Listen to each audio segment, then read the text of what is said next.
Hello everyone, welcome back to the channel. तो आज हम स्टार्ट करने वाले हैं Java beginner A to Z series का second tutorial, that is Java and object oriented programming language. इस ट्यूटोरियल में हम क्या सीखने वाले हैं, what is object oriented programming and why Java is OOPs language. ठीक है, तो ऑब्जेक्ट ओरिएंटेड प्रोग्रामिंग होती क्या है, ठीक है, और हम जावा को क्यों ऑब्जेक्ट ओरिएंटेड प्रोग्रामिंग लैंग्वेज बोलते हैं। ठीक है, तो स्टार्ट करते हैं।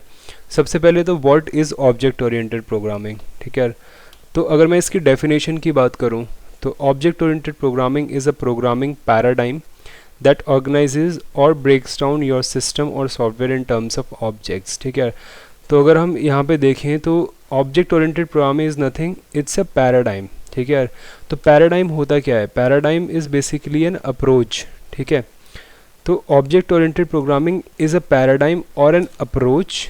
ठीक है, क्या करता है वो, which breaks down your software that you are building in terms of object. तो जो हम सॉफ्टवेयर बनाना चाह रहे हैं, ठीक है, उस सॉफ्टवेयर को अगर मैं ब्रेक डाउन कर दूं इन टर्म्स ऑफ ऑब्जेक्ट, तो that will be basically said like कि हमने ऑब्जेक्ट ओरिएंटेड प्रोग्रामिंग के जो पैराडाइम है उसको हमने फॉलो किया है। अब हम इसको एक एग्जांपल से समझते हैं। ठीक है, जैसे कि अगर मान लो आप अगर फाइनल ईयर स्टूडेंट हैं और आप कोई सॉफ्टवेयर बना रहे हैं, ठीक है, अपने प्रैक्टिकल्स के लिए, लाइक लाइब्रेरी मैनेजमेंट सिस्टम, तो आप उस लाइब्रेरी मैनेजमेंट सिस्टम को दो तरीके से तोड़ सकते हो मोटा मोटा। ठीक है, पहला तरीका तो ये है कि यार फंक्शंस के बेसिस पे कि आपका जो लाइब्रेरी मैनेजमेंट सिस्टम है उसमें क्या क्या काम होते हैं।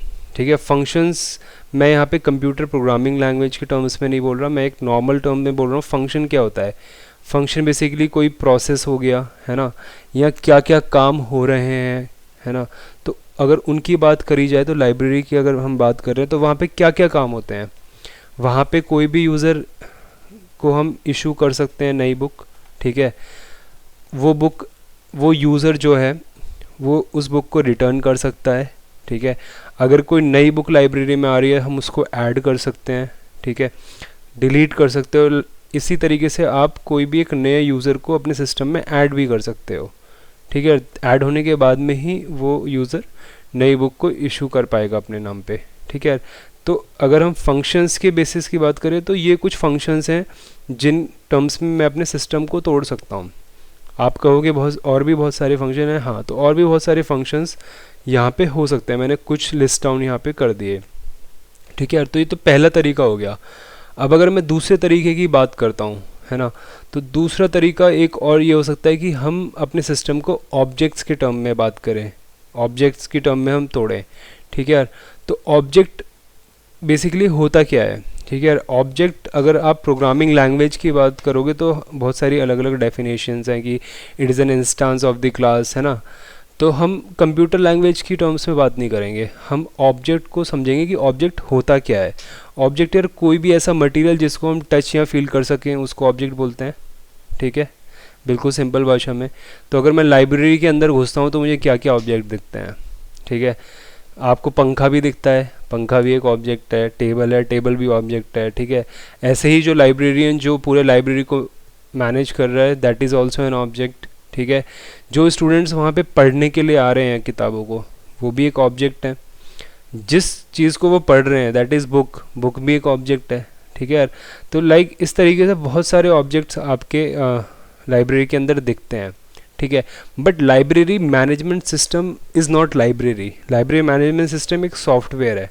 ठीक है, सॉफ्टवेयर के अंदर की अगर मैं बात करूँ तो यार उसमें तो कोई पंखा नहीं है ना, तो पंखा को हम ये नहीं बोल सकते कि it's an object in terms of library management system.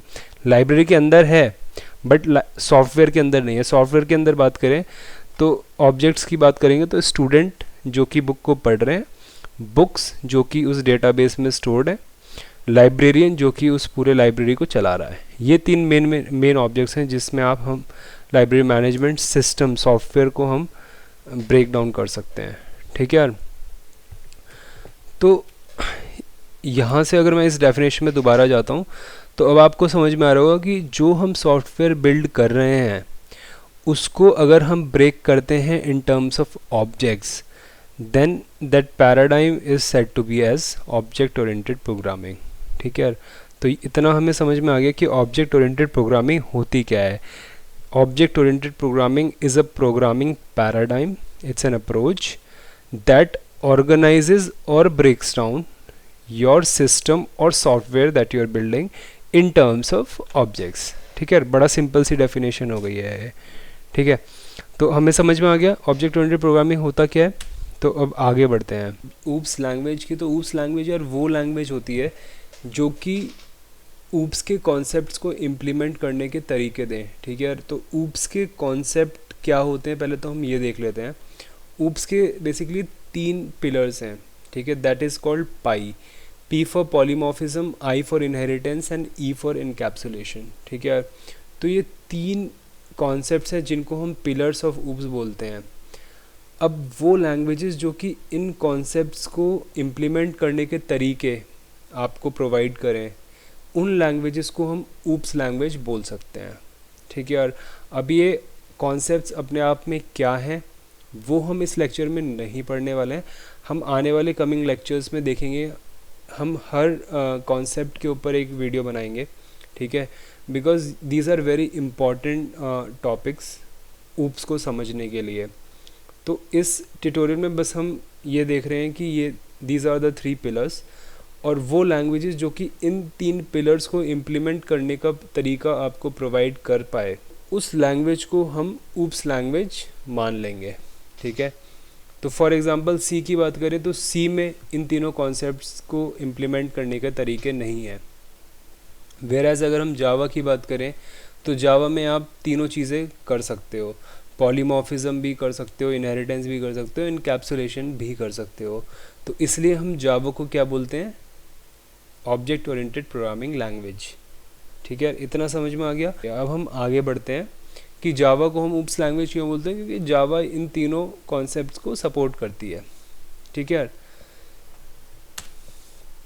तो अगर हम बात करें इस ट्यूटोरियल में हमने क्या पढ़ा है, हमने ये देखा है कि what is object oriented programming paradigm. ठीक है, the other thing that we saw is object oriented programming language क्या होती है। ठीक है, and why Java is OOPS language. ये तीनों चीज़ हमने इस लेक्चर में कवर कर ली है। नेक्स्ट ट्यूटोरियल में हम देखेंगे कि जावा हेलो वर्ल्ड प्रोग्राम कैसे हम लिख सकते हैं। हम अपनी लोकल मशीन पे जावा सेटअप करेंगे, आईडी सेटअप करेंगे एंड देन एक हेलो वर्ल्ड प्रोग्राम के थ्रू उसको रन करके देखेंगे। सो गाइज, अगर आपको ये वीडियो अच्छी लगी तो please do like and share the video. Also subscribe to the channel for more such videos. Thanks and have a nice day.